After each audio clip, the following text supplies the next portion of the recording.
पूरे देश भर से कई कहानियां निकलकर सामने आ रही हैं प्रेम संबंधों को लेकर, जो रिश्तों को तार तार करती हैं और कई बार इतनी जघन्य होती हैं कि उनको सुनकर आपका शरीर भी झकझोर जाएगा।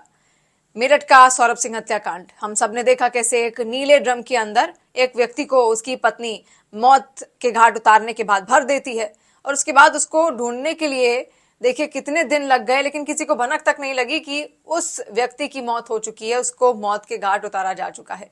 फिर वो जो व्यक्ति थी, वो जो पत्नी थी मुस्कान, वो आसानी से अपने प्रेमी के साथ अपनी छुट्टियां मनाने निकल जाती है। लेकिन पूरा खुलासा होता है इस हत्याकांड के बाद और पूरा देश सन्न रह जाता है। नीला ड्रम जो बार बार वायरल भी हुआ, उसके पर कई कहानियां बनी।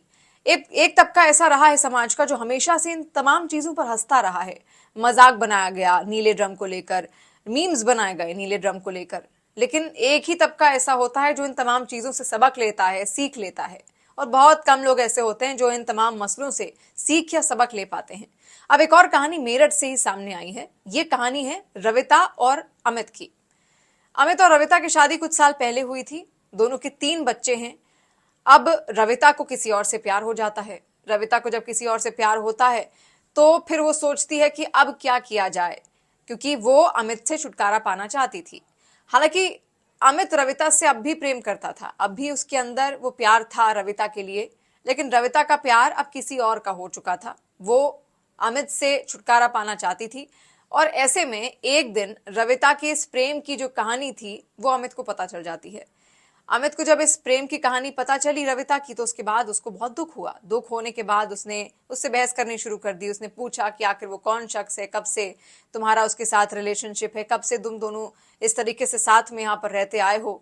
और ऐसे में उसका जो शक है और ज्यादा गहराता गया रविता के प्रति।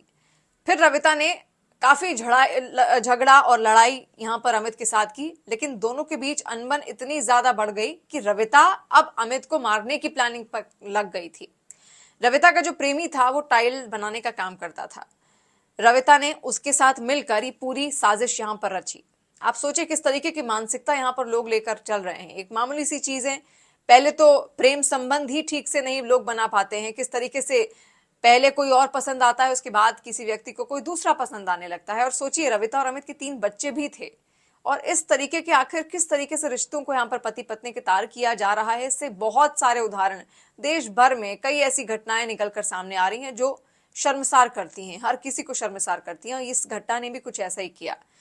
रविता और उसका प्रेमी मिलकर एक प्लानिंग करते हैं अमित को मौत के घाट उतारने की। रविता का जो प्रेमी था वो एक सपेरे के पास जाता है और सपेरे से 1000 रुपए में कुछ सांप लेकर आता है।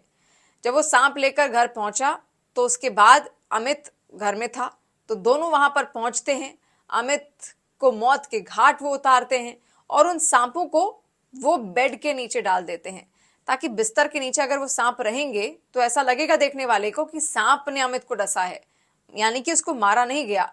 लेकिन आपको बता दें कि जब पोस्टमार्टम हुआ इस पूरे मामले का, ये जब पूरा मामला निकलकर सामने आया तो हर कोई दंग रह गया, क्योंकि पहली नजर में तो हर किसी को यही लगा कि सांप ने शायद डसा हो, लेकिन सांप ने अमित को नहीं डसा था, बल्कि उसको मौत के घाट उतारा गया था। रविता और उसके प्रेमी ने मिलकर उसको मारा, उसकी हत्या की और उसके बाद 12 बार सांप से उसको कटवाया, यानी कि 12 बार सांप से अमित के उस मृत शरीर को डसवाया गया, ताकि ये पता चल सके अच्छे से कि वो मौत के घाट उतारा नहीं गया, बल्कि उसकी ये आकस्मिक मौत हुई है। कैसे? सांप के काटने की वजह से। तो इतनी प्लानिंग यहाँ पर रविता ने की थी। रविता और अमित के 3 बच्चे भी थे। सोचिए उसके बावजूद इस तरीके की सोच यहाँ पर विकसित हो रही है और ये हर रिश्ते को शर्मसार करती है। मेरठ का पहले सौरभ सिंह हत्याकांड और अब ये अमित हत्याकांड, जिसने हर किसी को सन्न कर दिया है कि आखिर देश भर में इस तरीके की घटनाएं हो कैसे रही हैं और देश भर में आखिर किस तरीके का माहौल यहाँ पर बन रहा है। रिश्तों को शर्मसार करने वाला, उसको लेकर अब चर्चाएं और ज्यादा गहराती जा रही हैं।